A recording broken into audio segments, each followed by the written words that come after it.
We'll call our Thursday, June 2nd meeting of the Cookeville City Council to order. Can we have a roll call, please? Councilman Womack. Here. Councilman Miller. Here. Mayor Shelton. Here. Vice Mayor Wheaton. Here. Councilman Walker. Here. 5 present. Thank you. At this time, I'd like to invite those that wish to do so to stand for the invocation given tonight by Eddie Turner, teaching pastor at Life Church, followed by the Pledge of Allegiance to the United States flag. Let's pray. Father, first of all, you tell us to prayer, supplication, intercession be made for all men and for those in our authority. Father, we ask you tonight and we thank you for our city leaders. We thank you for wisdom, insight, and divine protection upon them and their families. We thank you for their sacrifice and efforts in leading our wonderful community. Father, we thank you for the favor that's on our blessed Cookeville. We ask for your protection for our citizens from danger and harm, and may peace and safety be the ruling culture in our city. We ask you to continue to bless our community with businesses that improve our quality of life and citizens with compassionate attitudes. And Father, lastly, we ask for your comfort to rest upon the Jeff Littrell family during this heartbreaking season. We thank you for his dedicated and faithful service to our city. May we never forget his contributions and work. May God bless Cookeville and our city leaders during these crucial days in which we're living. In Jesus' name, amen. Amen. Pledge allegiance to the flag of the United States of America and to the republic which stands one nation under God, indivisible, with liberty and justice for all. Thank you, Pastor Eddie. Item 3, consider approval of agenda as presented. Are there any changes? No, Mayor, no changes. Thank you. Is there a motion? So moved. Second. Motion is second. Any discussion? Call vote.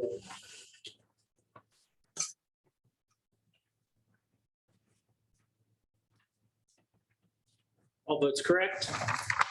5 yes, motion carries. Old business 5A, consider approval of minutes at council meeting held on May 19. Is there a motion? So moved. Second. Motion is second. Any discussion? Call vote.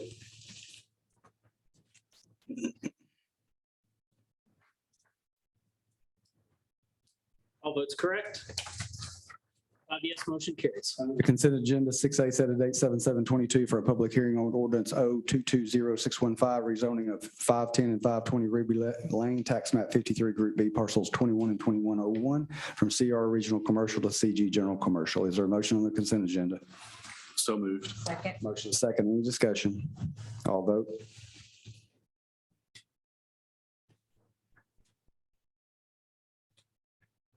All votes correct.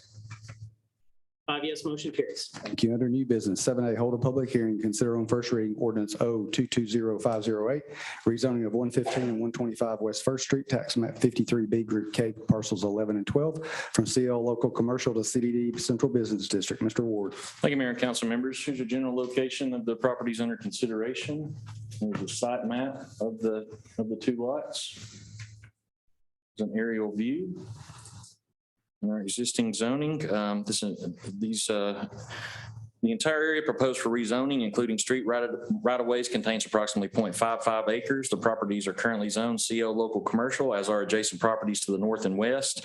The properties are also bordered by Central Business District to the east and south. The rezoning application was submitted to allow for maximized parking for a new commercial use of the existing building as a restaurant.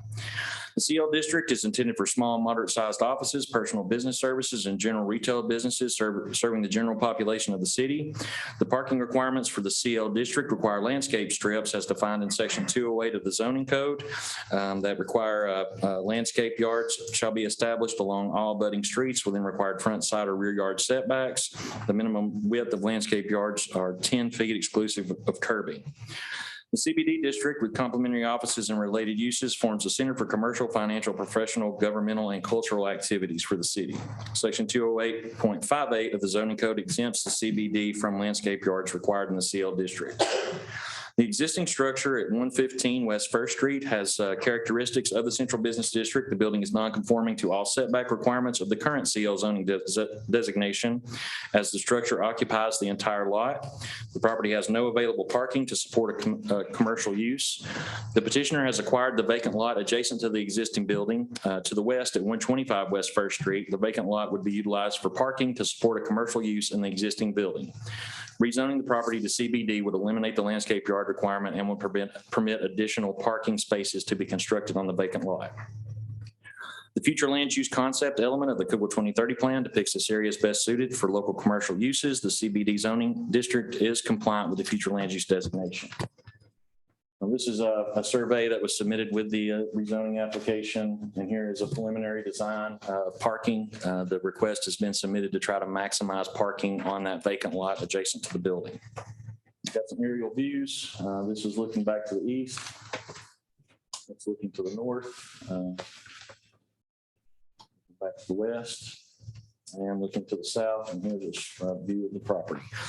So this rezoning request was recommended unanimously by the Planning Commission, as recommended by the Planning Department, and I recommend your approval, and I'm happy to answer any questions. Thank you. At this time, we'll open the public hearing portion. Does anyone want to speak about this matter? We'll close the public hearing. Is there a motion? So moved. Second. Motion is second. Any comments or questions from the council? All vote.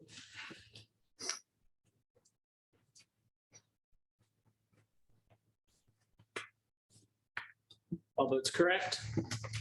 5 yes, motion carries. Thank you. 7B, hold a public hearing, consider on first reading of ordinance O-220509, rezoning of 14 and 18 Hunter Avenue and 684 West Broad Street, tax map 53A, Group G, parcels 5, 6, and 7 from RS10 Single Family Residential to CL Local Commercial. Mr. Ward. Mayor and council members, here's a general location of the properties under consideration. Here's a site map depicting the three lots. Here's an aerial view of the properties, existing zoning. The subject area consists of approximately 1.51 acres. The entire area proposed for rezoning, including street right-of-ways, contains approximately 1.89 acres. The properties are currently zoned RS10, single-family residential, as are the adjacent properties to the east, south, and west. The properties are also bordered by CL Local Commercial to the west and north. The RS10 district is intended to provide a low to moderate density, single-family residential environment in areas where public wastewater services are available. The CL district is intended for small and moderate-sized offices, personal business services, and general retail businesses serving the general population of the city. The maximum square footage of individual developments is restricted within the CL district as determined by the street classification. The future land use concept element of the Cookeville 2030 plan depicts this area as best suited for local commercial and mixed density residential uses. The subject area has frontage on West Broad Street, which is classified as a major arterial street. Properties with frontage on streets classified as major collector or higher classifications are typically considered more appropriate for commercial development. The eastern portion of the subject area has significant topographic constraints with approximately 22 to 24 feet of relief along the eastern boundary. The eastern boundary also includes approximately 75 feet of 150-foot TVA utility easement. No structure or portion of a structure is permitted within the utility easement. And also the lot to the south of these three lots is owned by the city of Cookeville. These subject properties were obtained by Bob Hill from the city of Cookeville in 1979. Aerial photographs dating back to 1981 show the properties have been used continuously as automobile salvage for Bob's Body Shop. Due to the continuous use for over 40 years, the planning department interprets this as legal nonconforming use in the RS10 district. Tennessee Code Annotated 137208 would permit the nonconforming auto salvage use to continue and expand on the properties unless the use ceases for a period of 30 consecutive months. I've got some aerial views. This one was 2014. That's from 2010, 2005, 2000, and 86. It's continuously 81 has been used for that.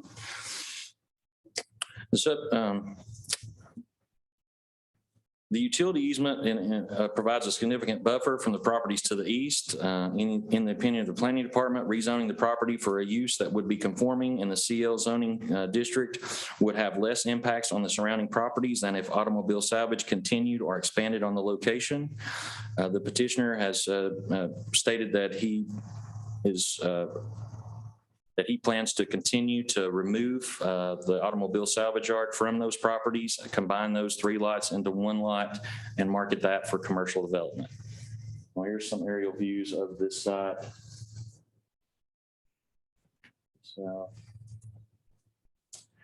So this rezoning request was recommended by the Planning Commission unanimously, as recommended by the Planning Department. I recommend your approval. I'm happy to answer any questions.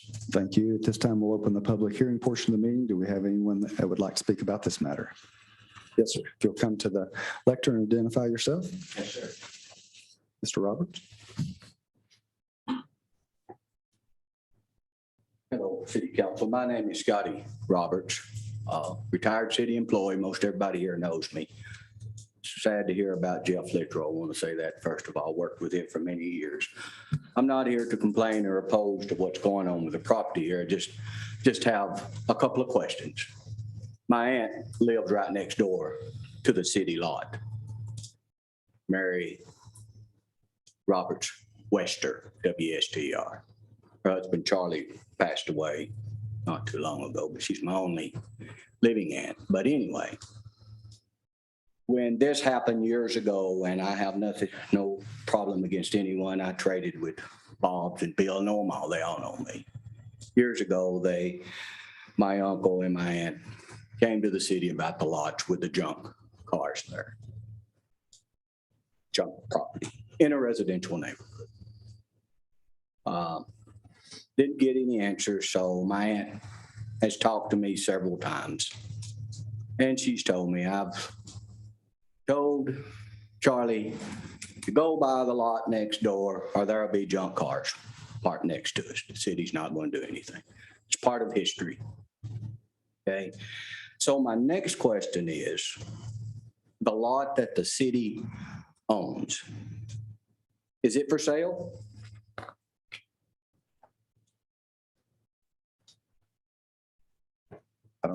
I'm just asking because it sounds like to me that the city owns a lot right next door to my aunt, correct? That there is being allowed junk vehicles there. And again, it's just a question. Well, it's not been declared a surplus, Mr. Okay. Scotty. I mean, if you want to request that the city sell the property, we'd have to declare it a surplus and it'd have to be sold to the highest bidder. Yeah, and I understand what the planner is saying. It may not be buildable, but I didn't know if you could show my aunt's house on that piece of property, which is right next door, just south of the city property. Where's the city? You don't show her a little blue house up under the hill that they've lived there for. I'm 62. They raised their kids there, and my cousins live there. And her house is not shown there, Which one's the city property that he's talking about? right next door. One down, the one that John's got the lot on. She lives, She owns a vacant lot there. she owns this house because she bought it because of this. She bought this. She owns, Her house is- her house is just outside of the, Mayor, I don't know that we have any deed for that property. If Scotty wants to put a Well- request in and be declared a surplus, and we can bring that before the council, and then And my next question would be, since it does have junked equipment on it, is it suitable for anything to build a residential home? I don't know. Those are just the questions that I'm proposing. Again, I know they own the property and it's been there for years, and I don't have a big objection to it, but this is a residential neighborhood. And I know that it's been there for years. I understand that. I'll definitely get with Mr. Mills and request that property, and they can do an assessment on if the city doesn't need that property and declare it the council could determine that and declare that surplus, and it would be available for purchase. Yeah, and that's the only thing I said. Then again, I don't even know if it's suitable to build, maybe contaminated. I don't know. So those are the questions that I have about the lot. I understand, I know progress happens, but it is a residential neighborhood. Okay. Thanks. Thank you. Thank you very much. Appreciate it. Anyone else would like to speak about this? All right, we'll close the public hearing portion. Is there a motion? So moved. Second, comments or questions from the council? I know I asked this in the work session, but with the rezone, then that void after 30 months, right? The non-conforming use is guaranteed for 30 months, but once it ceases for 30 months and the new zone, there would not be the same type of business allowed there under this new zone, correct? No, sir. Okay. Automobile salvage is not allowed there. And, we feel like providing this option would, Okay. eliminate that is being used as a salvage yard in the future. Okay. Any other comments or questions? All vote.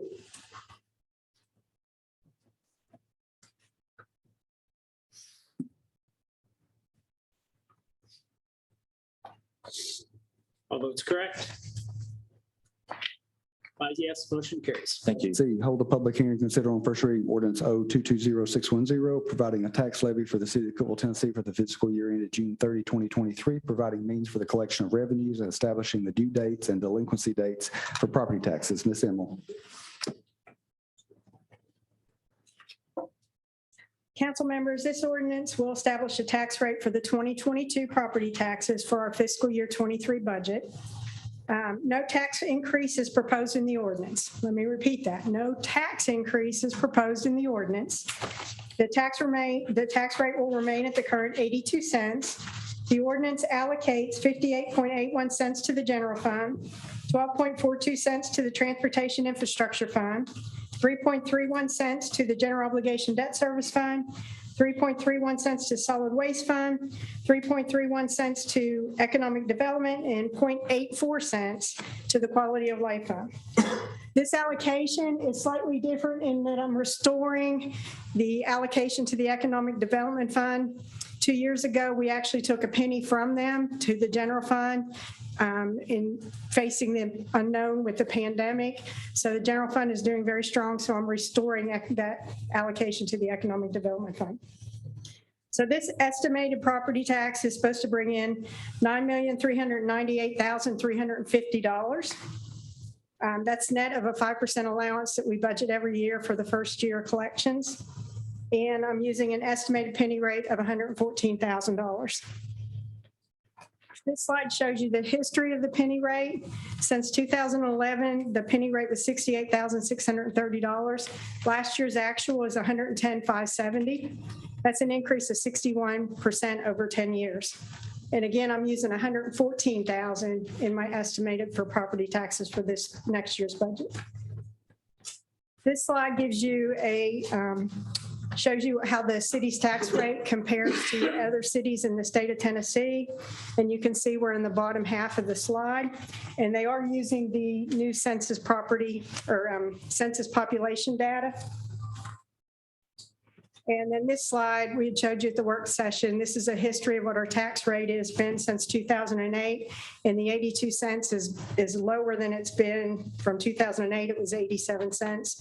And a little history of when the last time we did do tax increases was 2019 when we created the Transportation Infrastructure Fund. 2012, we had done a 5-cent increase. And in 2008, in facing the recession at that time, we had done an 8-cent increase. So again, there is no tax increase proposed in this ordinance, and I would recommend your approval. Thank you. At this time, we'll open the public hearing portion of the meeting. Do we have anyone that would like to speak about this matter? We'll close the public hearing. Is there a motion? Motion is second. Comments or questions from the council? There's no tax increase proposed. No tax increase proposed. Making sure I haven't heard it. I think this shows that the council's made very good decisions in the past 4 years on how we've used the public's money, and that we allocated enough funds to the transportation fund for infrastructure, and we can combat our accelerated growth. Other comments? Call vote.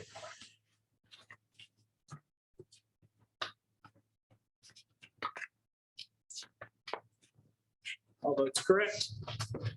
5 yes, motion carries.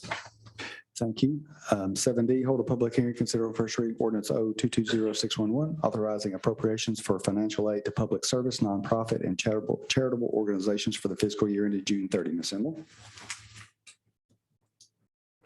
Mayor and council, this ordinance appropriates $847,249 to various public service, nonprofit, charitable organizations. We have made no changes since we presented them to you at the budget work session last month. So the ordinance summary is $847,249. $831,999 of that is coming from the general fund.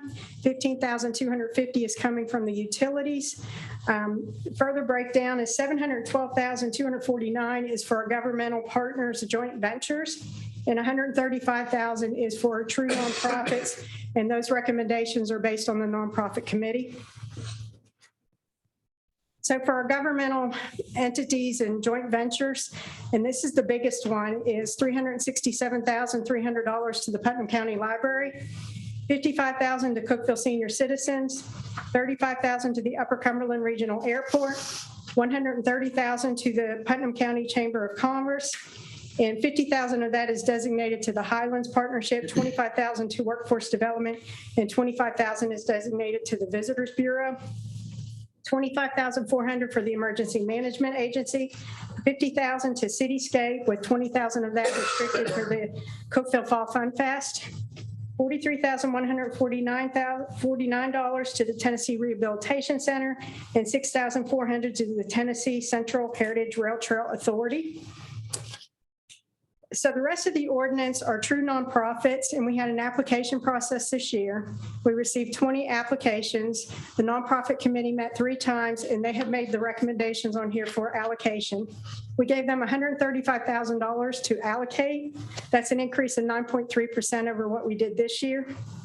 And their recommended funding is as follows. The Cookeville Arts Council, $20,000, $2,500 to the Cumberland Art Society, $9,000 to the Clean Commission, $12,000 to Genesis House, $12,000 to Helping Hands of Putnam County, $10,000 to WCTV Public Television,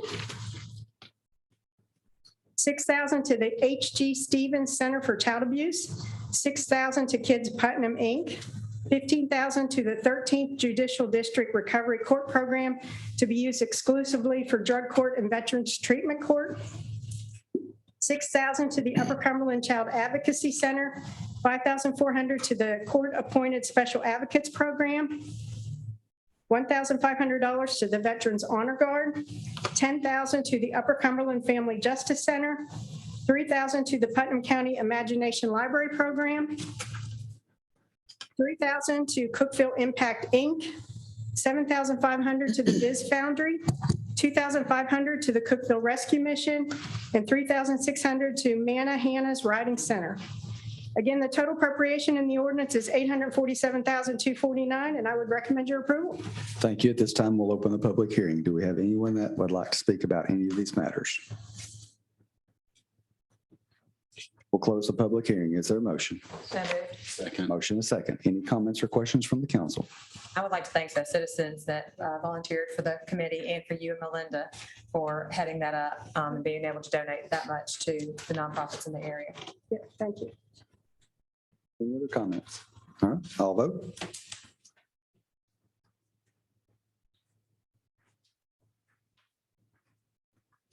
All votes correct.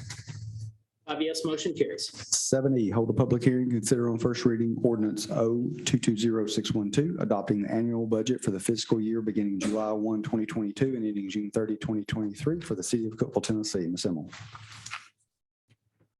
Council members, the first slide I wanted to show you is to summarize the changes that we've made in the budget since we had the work session last month.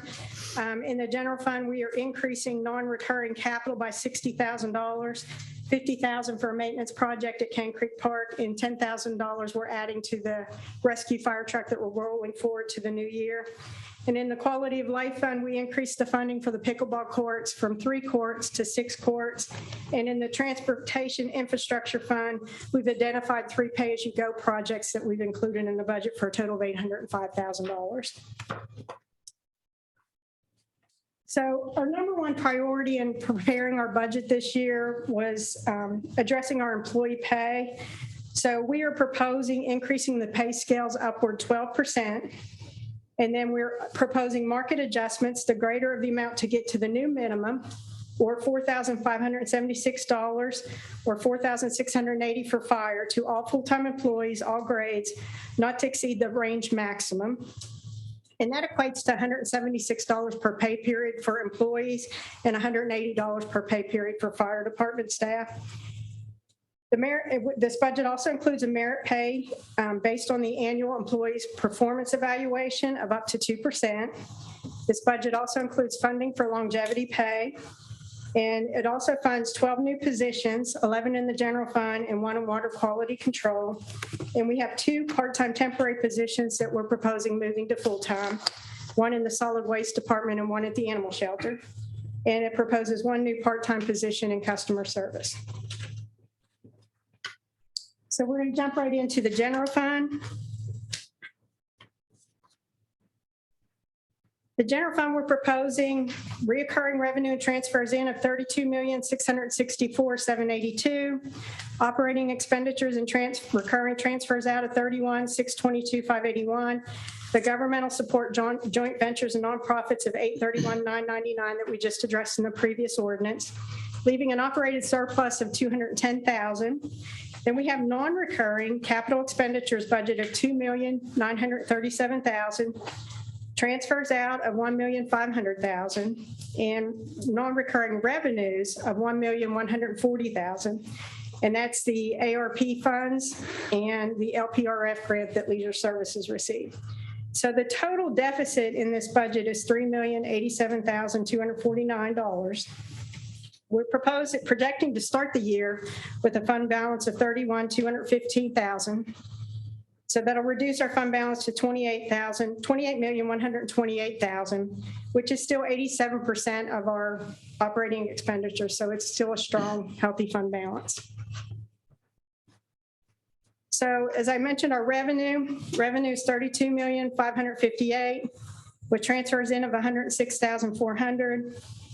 And then we have the LPRF state grant of $450,000 and federal ARP money of $690,000. So total funds available for this budget are $33,804,782.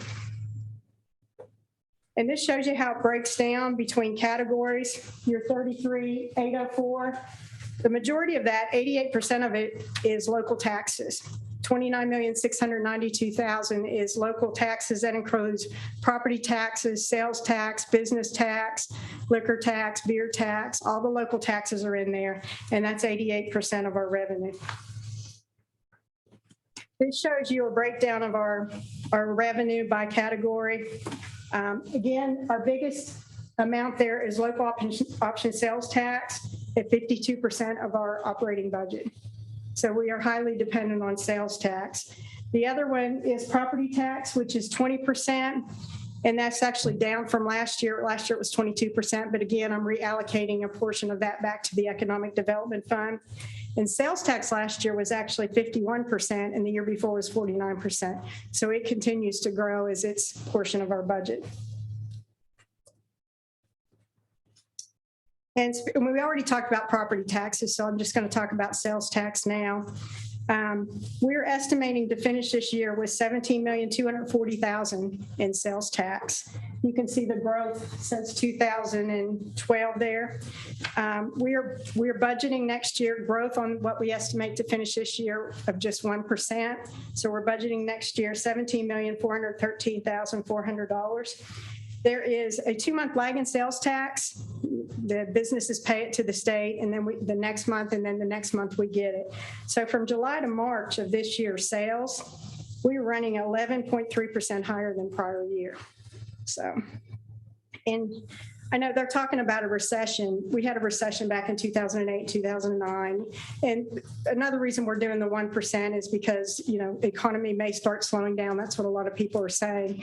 And in 2008, our sales tax did drop 4%. It took 3 years to get back up to the pre-recession level. So I found this on the web. Well, thank you. Okay, so now we're going to jump into the expenditure side. The general fund budget includes $32,298,580. in operating expenditures and the governmental joint venture support and nonprofit support. Reoccurring or transfers out of $156,000. That's $110,000 to the animal shelter for operations. That's an increase over last year. Last year it was $88,000. $5,000 to the tree board and $41,000 to state street aid. And that's the sports betting revenue that's now coming in. And we're going to move it to state street aid to be used towards the sidewalk projects. Non-recurring transfers out of $1,500,000 to state street aid. We're transferring $1 million, and that's to do additional street paving next year. And then to the health insurance fund, we're going to transfer $500,000 of the ARP money to the employee health insurance fund to help cover some of the cost of the COVID claims. And then this budget also includes capital, non-recurring capital of $2,937,450, bringing our total budgeted appropriation of $36,892,000. And that shows you all the expenditures by department. Well, we're going to go through them one by one here. So this shows you the operating expenditures by department, and this is just operating. It doesn't include capital. And you can see police and fire are by far our biggest departments. 54% of our budget, our operating budget, is spent on public safety. That's an increase of 1% over what it was last year. Okay, we're going to jump right into the public safety departments. Police has an operating budget of $10,642,933. That's an increase of 8.45%. And capital of $306,500. And in their operating, we are budgeting one additional certified officer position. It's been since fiscal year 16 that we added a certified officer. And also in operating, we are continuing the UCHRA SAS contract and increasing it to $55,000. And in their capital, we are budgeting for 7 patrol vehicles and with their equipment and installs, so $306,500. For the fire department, their operating budget is $6,609,863, an increase of 12.6% over last year, and capital of $525,000. For operating there, we are adding 3 firefighter positions to their department. That brings the total to 9 that we've done over the last 3 years. We've got $150,000 for engineering and design to look at stations 2 and 3. The rapid response medical vehicle of $45,000, that was budgeted this year. It's not going to be received till next year, so we're rolling that over. And that's where we added $10,000 from the work session we did last month. 3 fire positions are with the goal to have 12 that are man and fit fire station. So we've been doing this over time so we don't get hit, because that's your biggest expense for a fire station is your employee. So we've been trying to absorb this over time, and this is puts us 9/12 of the way there. Also in their capital, we have $30,000 for 25 breathing apparatus bottles, and we put $300,000 in there for Station 1 renovations. Mr. Mills and Chief Young have been working with an engineer to see what they can do with the facilities they have downstairs. So we put money in there to move forward with that project. So that's our public safety departments. Now we're going to get into public works. Public Works has an operating budget of $4,281,000, an increase of almost 12% over last year's budget, and capital of $632,500. Public Works is one of those departments for years we were not able to replace some of their equipment, and they have a lot of very expensive equipment. In the last 2 years, we've been able to replace a loader, a dozer, a bucket truck, a trencher, a street sweeper, an excavator, a tractor with a sidearm, and trucks. So they've gotten over $1.1 million just in these last 2 fiscal years that we've been able to upgrade their equipment that badly needed it. So again, we're continuing that trend to try to replace some of their equipment. So their operating budget includes 2 new positions, an office support staff and a traffic signal technician. And for their capital, we've got 2 leaf vacuums of $120,000, another tractor with a sidearm mower, $99,000, a dump truck of $185,000, 2 pickup trucks, $59,000, a school traffic light program of $43,000. And what that will do, that'll allow programming of school timers from one location instead of having to go out and address each one of them. And then 2 SUVs for $54,500, a tilt trailer for $15,000, and a roller for $57,000. So. The Leisure Services Department has an operating budget of $2,346,000. That's an increase of 17.7% over last year. And we are budgeting capital for them of $962,200. And in their operating, again, we're budgeting 2 new positions there. One is a building maintenance worker and another position, a landscaper horticulturalist. And in their capital, we've got a property purchase at Cane Creek Park for $190,000, and we intend to use American Rescue Plan money for that. $22,000 to repair and restripe the Cane Creek Rec Center gym floors. 1 zero-turn mower for $9,500. At the Sportsplex, picnic tables and trash receptacles, $20,000. Cane Creek Park trash receptacles, $11,200. 1 utility gator for use at the Sportsplex, $9,500. And then they were just awarded the LPRF grant for work that they're going to do at Cane Creek Park on the property that we purchased 2 years ago. So that grant is a 50-50 match. It's $450,000, but they're allowing us to use that property as match towards it, the property purchase. So we budgeted another $600,000 that they'll be spending this year or next year to finish up that grant. Also in their capital, as the police department moves to their new facility, we intend to move the Leisure Services admin offices into the basement of that building. So we got $50,000 to get them over there and settled in. And then another $50,000 to look at the design and the engineering of the facility on the whole and what needs to be done there for a potential future bond issue, as we look at that as a big project to get that building up to speed. Moving on to Parks and Maintenance Department, their operating budget is $1,898,000, an increase of 13.6% over last year. And their capital is $433,500. And again, we're budgeting 2 new positions in this department, a maintenance utility worker that's going to work second shift and weekends, and a Cane Creek Park groundskeeper. They've got a zero-turn mower in their capital, 2 of them for $19,000, a dump truck, which is being rolled forward from this fiscal year that's not going to be delivered until sometime next year, $128,000, 2 pickup trucks of $60,000, a utility gator for Cane Creek Park of $9,500, the Walnut Park entrance project, which is something that we had budgeted this year that we didn't get to and we're rolling into next year, and the Dogwood Park concession has some concrete issues that need to be repaired. And that was something, again, we budgeted this year that we didn't get to that we'll roll into next year. We've got $135,000 in there to resurface and pave the Cane Creek Trail, walking trail. We're doing a lot of work down there and, fix the culvert and, restoring the shoreline there. And after we get all that done, we want to pave the trail to make it better for use.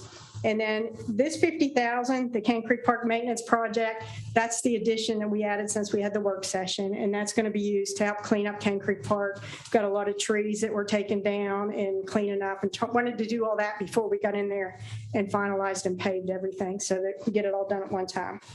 And we've also got in there $10,000 for the senior center building repairs. Moving on to codes and planning departments. The codes department has an operating budget of $787,112. And the planning department has an operating budget of $655,266. We've got no capital request in these departments.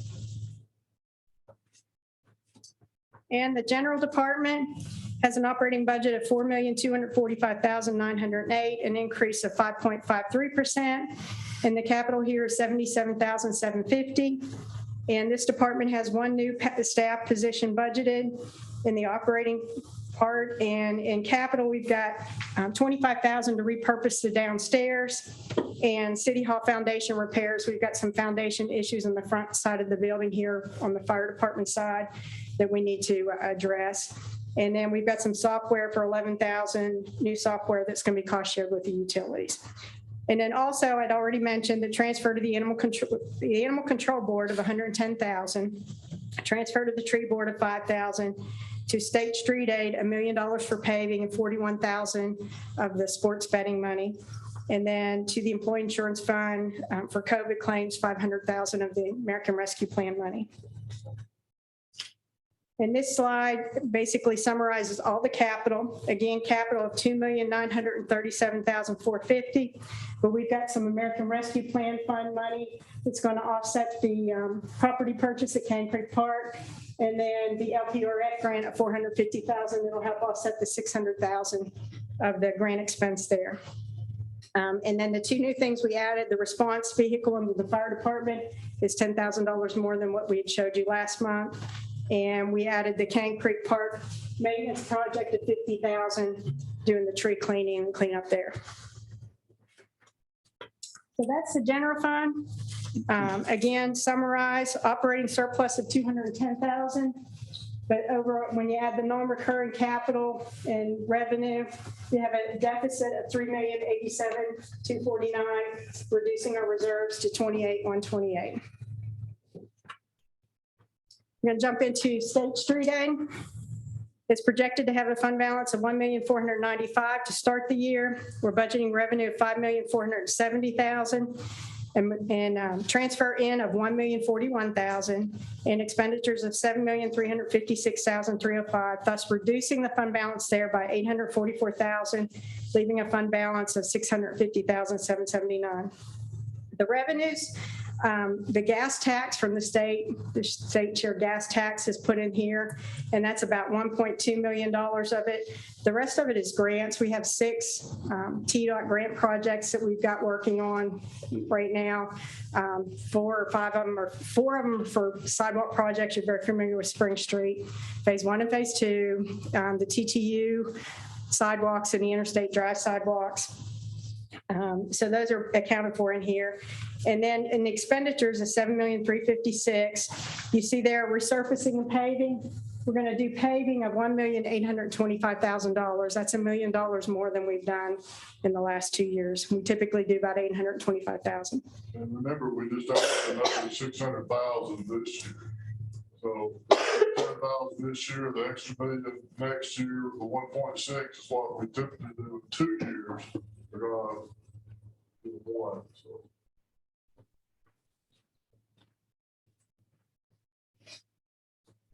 Okay, moving on to the transportation fund. It's projected to start the year with $2.4 million. We're budgeting revenue of $1,473,000, and that's 12.42 cents of the property taxes. Expenditures of $805,200, transfer out to debt service of $950,000. Thus reducing that fund to a projected fund balance of $2,128,000. At the work session, we had thrown out or gave you a couple options, a list of projects that we could possibly do as a pay-as-you-go. We've identified Salem Church Road at Ingram Drive. We put $50,000 in for that. Widening 12th Street from Mississippi to North Washington over the railroad tracks there, $460,000. And then the Henley Drive extension to Bunker Hill Road, $295,000, bringing those 3 pay-as-you-go projects. And then transfer to the debt service of $950,000. When we created this fund, it was City Council's intention that we could only use 2/3 of the property tax to service debt if we did a large bond issue for street projects. And this budget does in fact include a proposed bond issue of $10 million for street projects. So that $950,000 will be transferred to the debt service fund to be used to make principal and interest payments on that debt. But let's also point out that there's still money in there should you want to do an additional pay-as-you-go project. So that's something to consider. We didn't buy 3, but there's others you could potentially consider, some that we talked about. Okay, the general improvement bond fund, this is the fund where we put the debt or the bond proceeds in and account for the big projects that we use for that bond money. It's going to start the year with $3,768,000.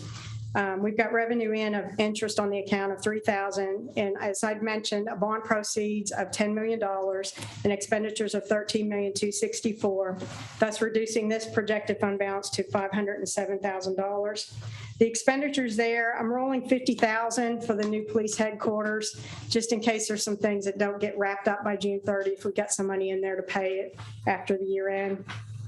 I've got $3,625,000 for West Stevens, that large road project, and then 10th Street Phase 2, $9,338,690. And then the $250,000 is mostly bond issue cost. This slide shows you our capital improvement projects. Again, this budget proposes doing a $10 million bond issue next year for street projects, but we've got some other potential projects on our list. I mentioned CPAC Leisure Services Facilities. You know, we had put money in the budget to look at the design and engineering of that facility, so that could be a potential bond issue down the road to upgrade that facility. We talked about fire stations. We could do a bond issue to, you know, once we assess, do we have to just tear them down and start over? Can they be rehabbed? Where can that fifth station go? And then we've talked about an aquatics facility. We recently completed the needs assessment of that. And then we've got some large street improvement projects. The 10th Street I had already mentioned in West Stevens that we've got that first bond issue to get started on. And then we got Walnut also on our radar. So we've got lots of projects coming down the road that we could do potential bond issues going forward. So this is the debt service fund. This is the fund where we pay the principal and interest payments on those bonds. It's projected to start the year with $12,847,000. We're budgeting revenue next year of $5,012,000. Transfer in from the transportation fund to make the debt service payments on that street bond of $950,000. And then we're budgeting expenditures, which is basically principal and interest on the debt, of $3,760,000. Thus, we're going to add to the fund balance in this fund next year, $2,202,000. We put 3.31 cents of the property tax into this fund. So that's $386,000. We put the Cookeville Regional Medical Center in lieu of property tax into this fund of $700,000. And we also appropriate to this fund the state shared sales tax, which is projected to be close to $4 million next year. So that's the revenue that goes into this fund. And the state shared sales tax collections to date are up 24% over what they were last year. This slide shows you our current debt outstanding. We currently have 4 bond issues outstanding at a total amount of $24,185,000. We have no variable rate debt. These are all fixed coupon rate bonds. And then this is the service, the debt service on that current debt of $24 million. You can see if we don't issue any more debt, all that debt will be paid off in 2035. We've got next year, you can see the debt service on those 4 bonds is about $2.7 million. But if you recall from the previous slide, we're putting about $5 million of revenue into this fund with the revenue sources that we have there now. So that leaves about $2.3 million available for additional debt service if we want to do some of those other projects that we had on our list. The solid waste fund is projected to start the year with a fund balance of $1,254,000.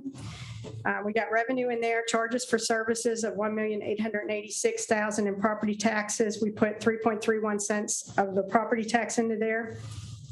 So total revenue of $2,286,000, expenditures of $2,719,000. So we're projected to reduce the fund balance next year by $432,000, bringing it down to $821,000. The biggest thing, their capital is $776,000. City Council has already approved the purchase of 2 garbage trucks. We did that to get our name on them so that we could get them delivered here pretty quick. Those will be delivered shortly after the beginning of the year. So that's $571,000 of that capital there. Economic Development Fund is projected to start the year with a fund balance of $2,394,000. Revenues in there is $435,250. Again, we allocate 3.31 cents of the property tax to this fund. And we also have an ECD grant that Melinda was successful in securing. So that grant revenue is $25,200. So revenue of $435,250, expenditures of $799,210, and transfers out to the general fund of $75,000, thus reducing this fund by $438,000 to leave leave just under $2 million in that fund. Operating expenditures of 46,210. Transfer to the general fund is 75,000. That covers the contributions to the Chamber of Commerce, the additional contributions, 50,000 for the Highlands and 25,000 for workforce development. And then we've got 180,000 for business industrial recruitment incentive. That's the SAIC agreement that was done a couple of years ago. That was, the city had committed to 360,000 over a 5-year period. SAIC has recently asked for a 1-year extension, which was approved. So that's what we're budgeting there. Land right away and easements, 450,000. And site development grant expense of 48,000. Again, that ECD grant is going to be used to clean up some sites at Lemon Ferris. And we've got 50,000 budgeted for Stewart Cemetery Road relocation and 25,000 for parking lot construction on the west side. We had purchased the storage facilities, tore them down, and now we're ready to kind of finalize that and get it paved and ready for use. So. Quality of Life Fund is projected to start the year with $1,161,000.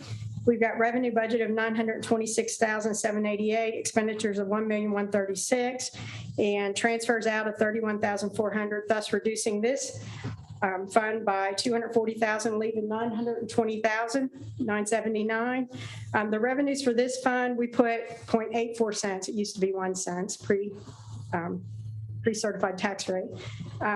So that generates about $97,950 in property tax. And this is the fund where we put the hotel tax, and we are budgeting about $800,000 in hotel tax money there. So expenditures of $1,167,450. We've got $8,000 budgeted for the 4th of July fireworks sponsorship and $20,000 for Christmas in the park. Transfer to the general fund is 25 to cover the 25,000 contribution to the Chamber of Commerce for the Visitors Bureau and 6,400 to the Heritage Rail Trail Authority. And then the hotel motel tax collections, we got projects of $1,100,000 that we're going to use that hotel tax towards. And I got a breakdown on that. So we're projected to have some unspent hotel motel tax to start the year of $600,431. And again, we're budgeting $800,000 to be received next year. And then you can see a list of all the projects that we're budgeting for next year. $25,000 will go to cover the contribution to the Chamber for the Visitors Bureau. We're budgeting $100,000 as a contribution to TTU for stadium upgrades. We've got $140,000 for youth fields parking lot with lighting. $19,000 for the depot steam engine caboose repainting, refurbishing, $60,000 for Cinderella Park, $40,000 for West End Park, and $45,000 for Franklin Park for improvements for those parks. We've got $100,000 for the city gateways visitor sign, and then $15,000 for a beautification project for downtown. And then the change that we made since the work session last month is we increased that from 3 pickleball courts to 6 pickleball courts, and it's now $250,000.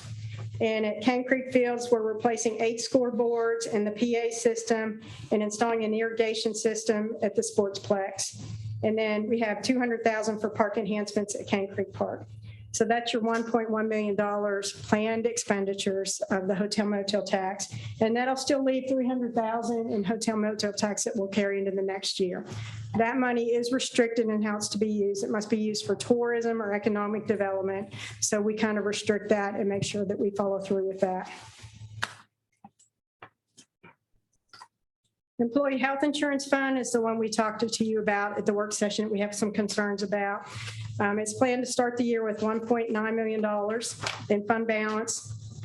Revenue, $5,981,000. A transfer in from the general fund of $500,000. And expenditures of $7,491,000. So as it stands right now, we're projected to reduce this fund again by over $1 million, leaving $898,000. The revenue going into this fund is the premiums from the city, the employees and the retirees, the premiums for their health insurance. We did raise premiums this past January. The city's contributing 6% more, but it wasn't enough. So we're looking at and hope to come back to you shortly after the beginning of the year with proposed changes for the plan year starting January 1st of next year. The expenditures include premiums and admin fees. Blue Cross Blue Shield is a third-party administrator of our plan. And we have stop loss coverage, which I'll talk to you later this evening about. And then we've got medical dental claims of $6,540,000. And this budget, with all the funds and this fund, I'm proposing and budgeting that from July until December, the city kick in and cover the administrative cost of the plan. So that'll put more money coming into the plan until we can get changes made for January 1st.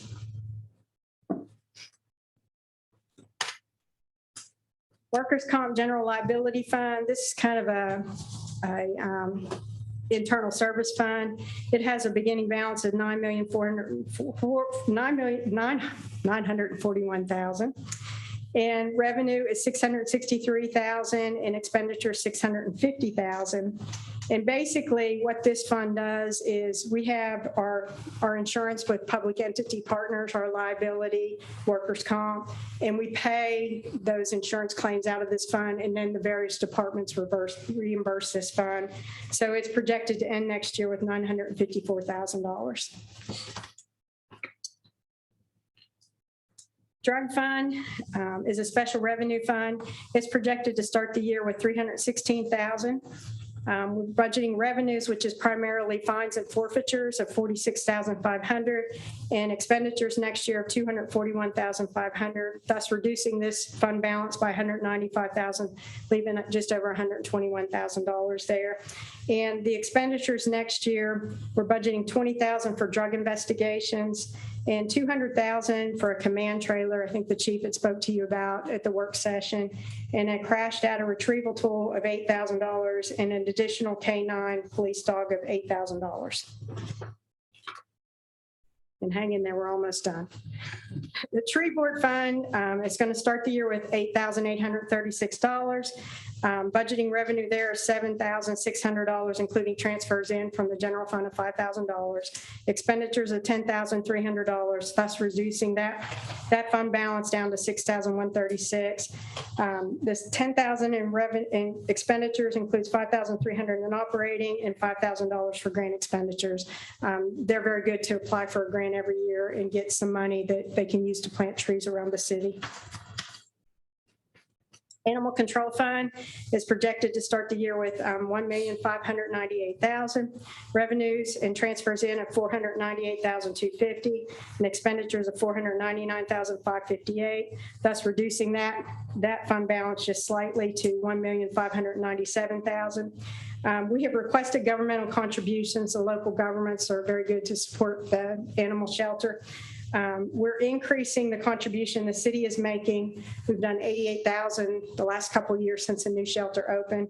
We're increasing that by $22,000 to $110,000 in Putnam County. We've asked Putnam County to do the same thing. Monterey, we've requested $6,600, Allgood $5,000, and Baxter $3,150. That's what they've contributed the last few years. And also in this fund, we are moving one part-time position to full-time, and that'll give her 6 full-time positions down there. Customer Service Department is basically an internal service fund. Whatever expenditures they have is reimbursed by the utility departments. So we've got expenditures of $1,725,000. That includes meter reading expense of $487,000 and customer service expense of $1,208,000. And then the revenue coming in offsets all that from the utilities. And I've got budgeted next year capital of $30,000 to purchase another vehicle for the meter readers, just rotating them out as they age. And then we're requesting a new position here, a part-time meter reader. So also in this ordinance before you this evening, you've got the utility department. So real quickly, the electric department is projected to have cash reserves at the beginning of the year of $17,172,000. Revenue is projected at $58,165,000. You add back depreciation and amortization of 2.9 million, and then she's got operating expenditures budget at 63,980,000. So they're looking at reducing their cash reserves next year down to 14,271,000. And from the work session, I think Carl Haney had said that their budget does not propose any rate increase and that they had no employees that they were recommending adding. And the electric department does have one debt issue outstanding. Water Quality Control Department is projected to start the year with $12,423,000, revenue of $29.6 million. Loan proceeds, they were recently approved from the state revolving loan fund for a $17.5 million loan. So that's going to be a project that covers numerous fiscal years. So next year they're looking to draw down on that loan $6,680,000. The provision for depreciation and amortization, we're adding back nearly $4 million. And then their expenses are $43,481,000. Thus they're looking at reducing their cash reserves by $3,194,000, leaving them with $9,229,000. Their revenue of $29,613,000. In addition to operating revenue, their operating revenue is like $22 million. He's got in there $1 million in American Rescue Plan money. If you recall, the city council had, via resolution, committed $8 million of our American Rescue Plan money towards some of the big water projects they have. So he's got that. And then TDEC is allowing us to apply for money there to match the ARP money and use for water and infrastructure projects. So we're hoping to get $4,120,000 from them for the city and $1.2 million of the county's allocation from TDEC. And then a seed community development block grant of $580,000. So we've got a lot of extra non-recurring one-time grant revenue included in that revenue number. And the water department is proposing one new full-time employee, and that would be an engineering technician that's going to be in the admin division. Gas department is projected to start the year with cash reserves of over $18 million. We're budgeting revenue at $17,114,000. Add back the provision for depreciation of $625,000, and their expenses are $17,077,000. Thus adding to their cash reserves next year, $662,000, leaving them with $18,730,000. And this department has 20 full-time employees, and they're not proposing any new ones. And that is all the departments and all the funds, everything. And I would recommend your approval. Good. We'll open the Thank you very much. public hearing portion of the meeting. Do we have anyone that would like to speak about any of the matters you've heard over the last 35 minutes? Yes. All right. We will close the public hearing portion. Is there a motion? So moved. Motion and a second. Comments and questions from the council? Do you want to speak to? We discussed, I mentioned when we were going through this, and we do have some more capacity to do some pay-as-you-go street projects. And I would recommend and ask that you consider amending what we proposed here to include an additional project. It would be to phase 2 of the North Cedar Streetscape project. I've been waiting to hear from Cityscape about whether the other property owners and business owners through there would be in favor of it, and I heard from all today, and they are, provided we can do some parking improvements, which we're looking at. So basically it would be extending the bike lanes and doing some sidewalk improvements between Second, South to Broad, to extend it all the way to the actual rail trailhead. So we've estimated, and what we've asked you to do is amend the Economic Development Fund to appropriate $200,000 to be used for additional parking in that area. And then also amend the Transportation Fund to address or identify phase 2 of the North Cedar Avenue streetscape and include $250,000 in that. And we believe we can easily accommodate that. I'd like to go ahead and include that in the budget with your approval about amending what we've submitted to. Anyone have a?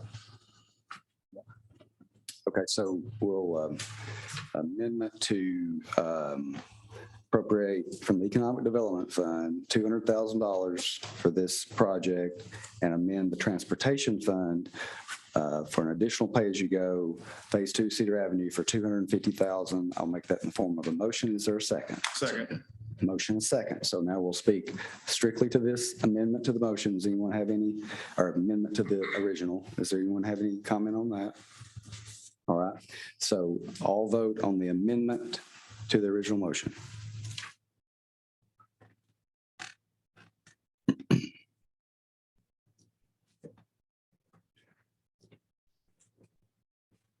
All votes correct. 5 yes, motion carries. Now, we're back to the new amended motion, and I would like to bring up something else that we've talked about back and forth for a number of years, both the council that Councilman Womack and I were on, and now this council is a water park aquatics type facility. Certainly over the past almost 8 years that I've been mayor, it's the number one requested amenity and desire for our citizens to have something along this capacity. We have those around us. Several communities have those, and we have people leaving here to do that. We commissioned this, I applaud this council for commissioning this study this year that actually looked at and deemed that was the number one desire, and then went through a process of a potential look at what that could look like. And so I realize now we only have 2 months left in our council term. And so what action we take tonight certainly doesn't guarantee that this would go forward. I think to fulfill what I have talked about and what other members of this council have talked about the desire to do this for our community, I would like to propose an amendment to this for consideration of the entire council that we would go through. And I'll read this, and then we can look at it and talk about it. So we would amend Section 1 of the General Obligation Debt Service Fund to include the principal and interest payments for a bond issue of $15 million. Amend Section 1 of the General Improvement Bond Fund to depict the proceeds of the $15 million bond issue and appropriation for the aquatic facility of $14,825,000 and a bond issue cost of $175,000, and amend Section 5 to depict the aquatics facility as a proposed future capital project at a cost of $15 million. And before I make that as a complete motion, let me say this. I fully understand, and this does not guarantee that this would happen, but I think it's incumbent, certainly my belief and my core value that I want to bring this forward because it was a request. It's been a request for our citizens.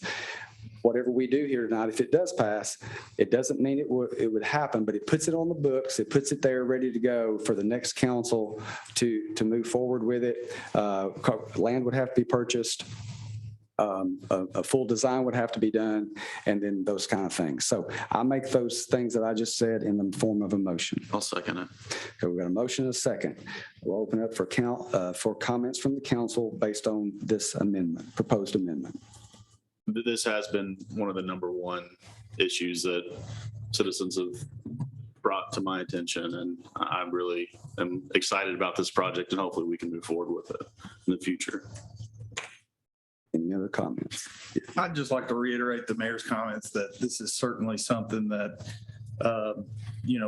we can't guarantee to the public, and we don't want to make any, I certainly don't want to make any promises to the public that the aquatics facility is going to happen. That is something for the next council to decide.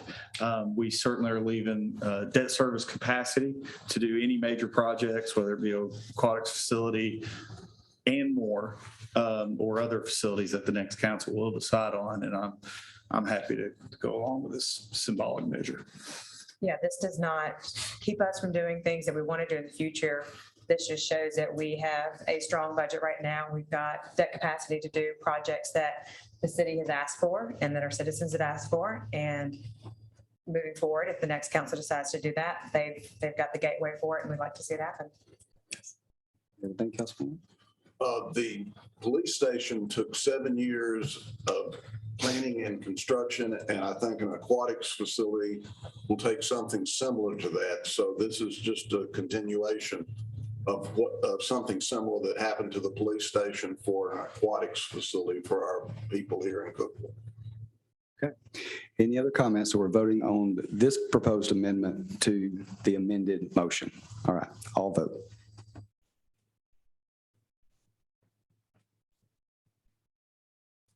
All votes correct. 5 yes, motion carries. Okay, so now we have the motion, the original motion with the two proposed amendments that have been voted on. So any comments or questions from the council related to the new motion with the two proposed amendments? And I would stress again, this does not bind the next council, but it does say that this council desires this.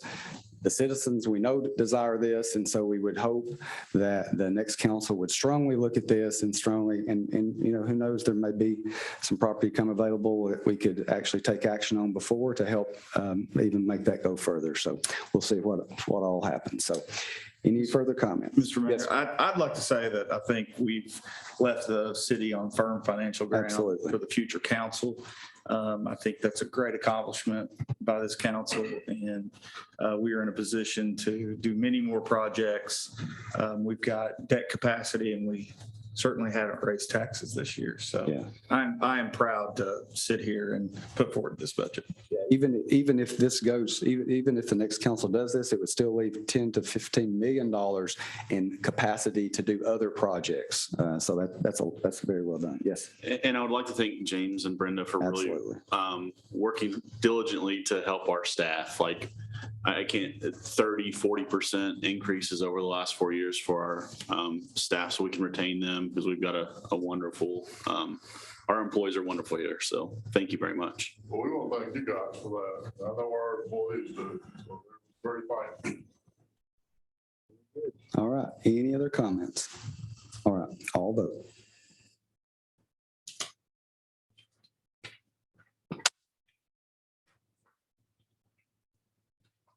All votes correct. 5 yes, motion carries. Thank you. 7F, hold a public hearing, consider on first reading ordinance O220613, adopting the annual budget for the fiscal year beginning July 1, 2022 and ending June 30, 2023 for Cookeville Regional Medical Center. CFO Tommy Renee Wells.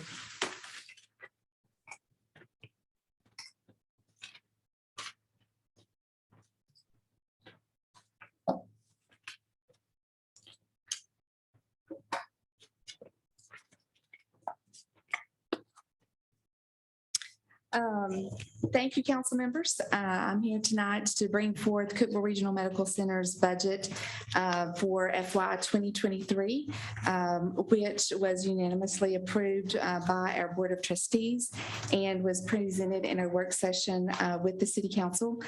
There have been no changes made since our work session or the Board of Trustees approval. So tonight, we have total operating revenues of $376,720,050. This includes over $30 million in uncompensated care.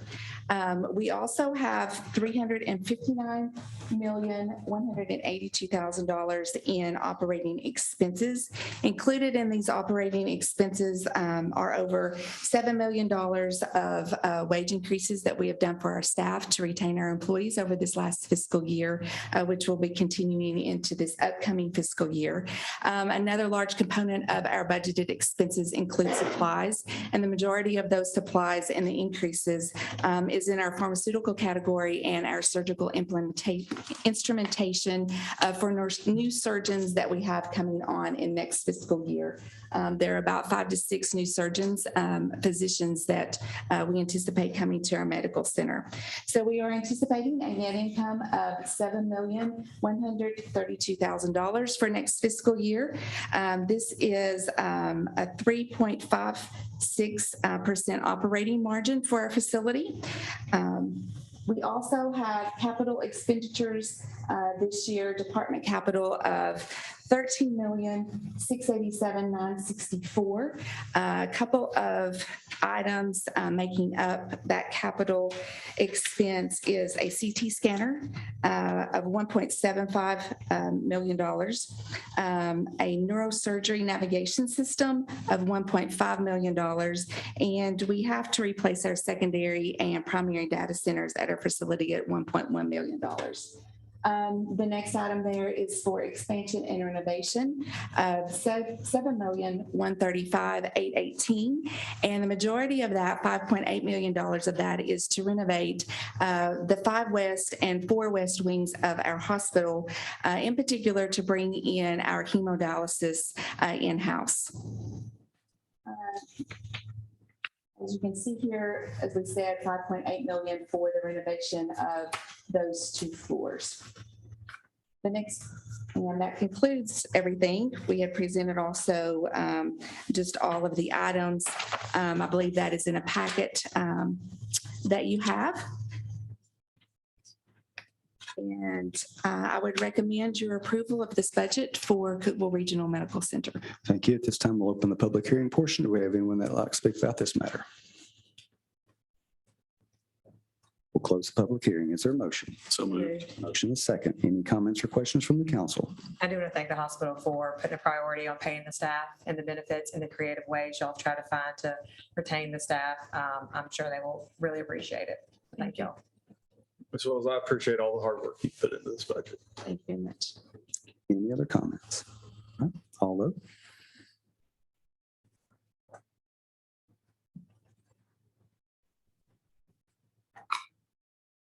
All votes correct. 4 yes, motion carries. Thank you. 7G, hold a public hearing to consider on first reading ordinance 022061. For all these numbers running together, I apologize.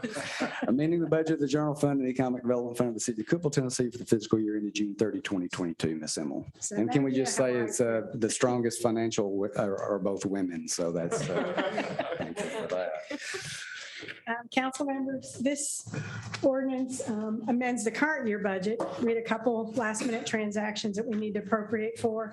In the general fund, we're appropriating $752,500 for potential land purchase that you will discuss later this evening. And in the economic development fund, we're appropriating $250,000 for road improvements that covers the MOU that you approved at the last meeting for the reconstruction of Tennessee Avenue. And I would recommend your approval. Thank you. This time we'll open the public hearing. Is there anyone that would like to speak about this matter? All right, we'll close the public hearing. Is there a motion? Motion second. Any comments or questions from the council? All vote.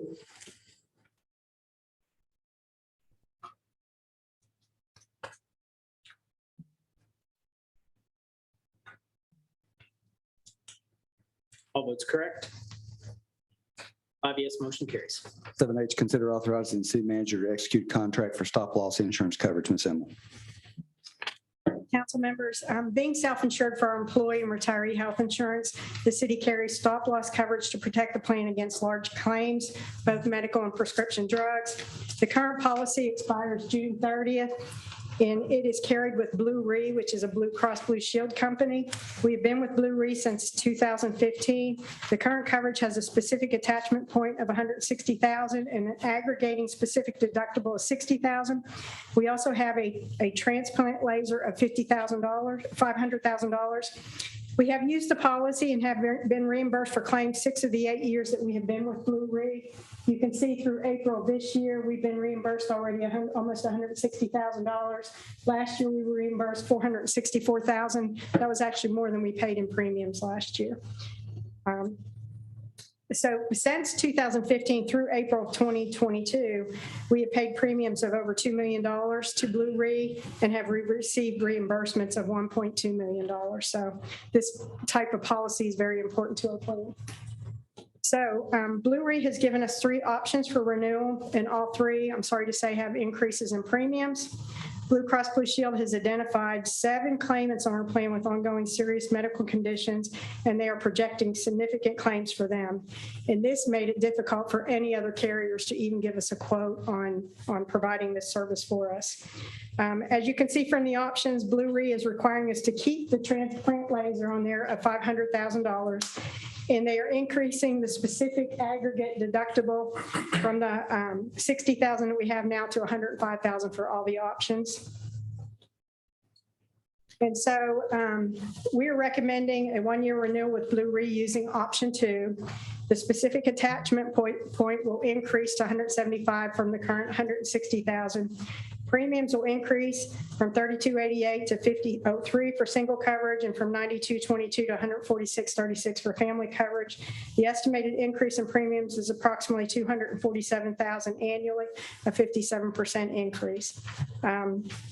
We're hoping that maybe another year, things will turn around a little bit better and we can get some quotes, better quotes next year. But with the high cost claimants that we have on the plan, we just have to bite the bullet and do it this year. So I recommend your approval for the city manager to execute a contract with Blue Re for fiscal year 23 with coverage and premiums for option 2.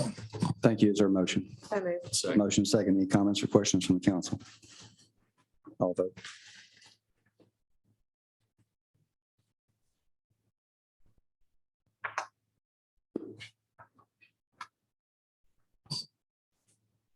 All votes correct. 5 yes, motion carries. 7I, consider awarding bid for DeBerry Heights Pump Station Replacement Project, Water Quality Control Department, Barry Turner.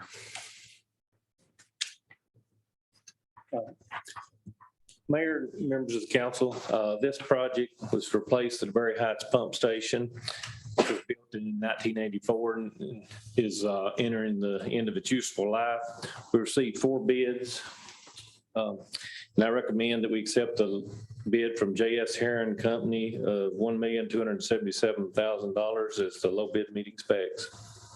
Is there a motion? Motion second. Any comments or questions from the council? All vote.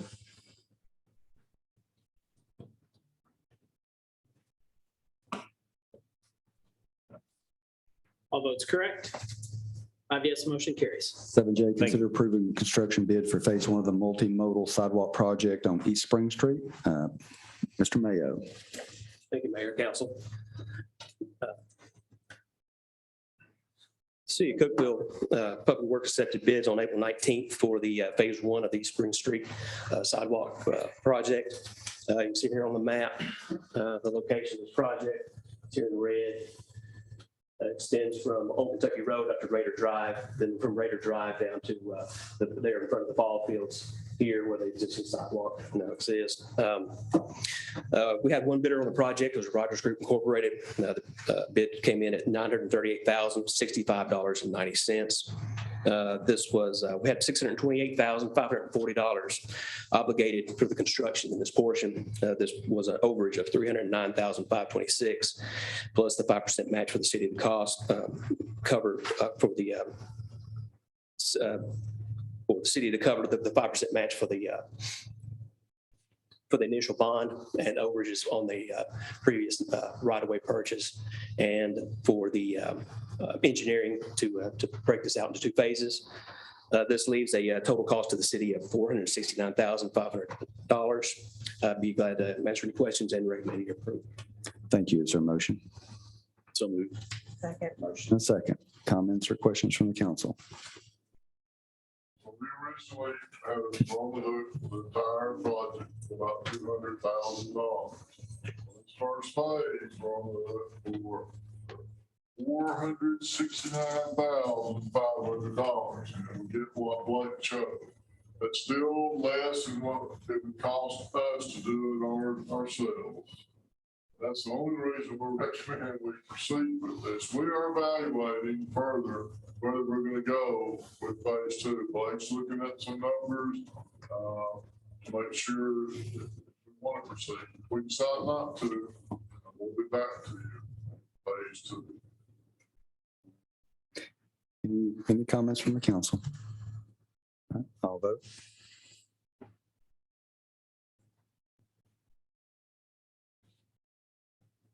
All votes correct. 5 yes, motion carries. And 7K, consider approval of binding letter of intent for Cookeville Regional Medical Center's membership interest purchase in Tier 1 Surgery Center. Mr. Luke Hill, Chief Legal Counsel. Thank you, Mr. Mayor, City Council. Just to reiterate what we discussed at the work session on Monday, Cookeville Regional Medical Center has been in negotiation with our orthopedic partner, Tier 1 Orthopedics, in a potential joint ownership arrangement for the establishment of a surgery center. The Cookeville Regional Medical Center Board of Trustees has considered the matter, has voted, and to accept the offer of a 20% ownership interest in that proposed surgery center. 2+ year project. We don't really know a timeline, but we're here tonight to seek your all's approval in the joint ownership of the 20%. Our city or our charter at the hospital requires city council approval for joint ownership arrangements such as this, and our board of trustees recommends approval of this 20% in this proposed surgery center. Happy to answer any questions. Thank you. Is there a motion? I moved. Second. Motion is second. Comments or questions from the council? I'd just like to say that I think this is going to improve not only our ortho line service, but other service lines that we have at the hospital. So I'm glad that we could come to an agreement on that. Absolutely. The board of trustees agrees. Any other comments? All right, all vote.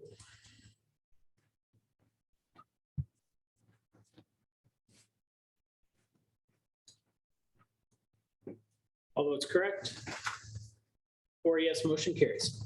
Thank you. And 7L, consider for approval settlement agreement with MCCD LLC. Mr. Mills, or Mr. Ward, or Mr. Mills. Operating the clicker for me. He's a good man. Mayor, I'm council requesting your approval of a settlement agreement with MCCD LLC. Earlier this year, MCCD filed a suit against the city asserting inverse condemnation during the completion of the North Cedar Avenue streetscape project. MCCD owns 3 parcels along North Cedar where the streetscape project was completed. In lieu of continuing on with the lawsuit, MCCD's agreed to settle the lawsuit in exchange for the city purchasing those properties. The price for those 3 properties is $752,500. Each party would be responsible for their own discretionary costs and attorney fees, and the real estate taxes would be prorated. This property is a valuable piece of property, and I do believe this is the appropriate measure to take. And I want to thank Dan Rader for all his help in negotiating through this, but I would recommend for your approval of the settlement agreement. Thank you. Is there a motion? So moved. Second. Motion is second. Any comments or questions from the council? All vote.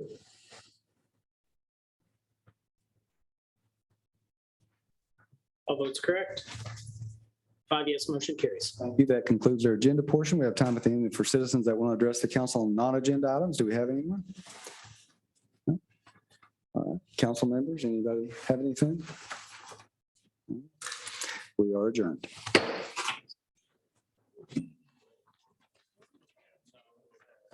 What are those 5 minutes?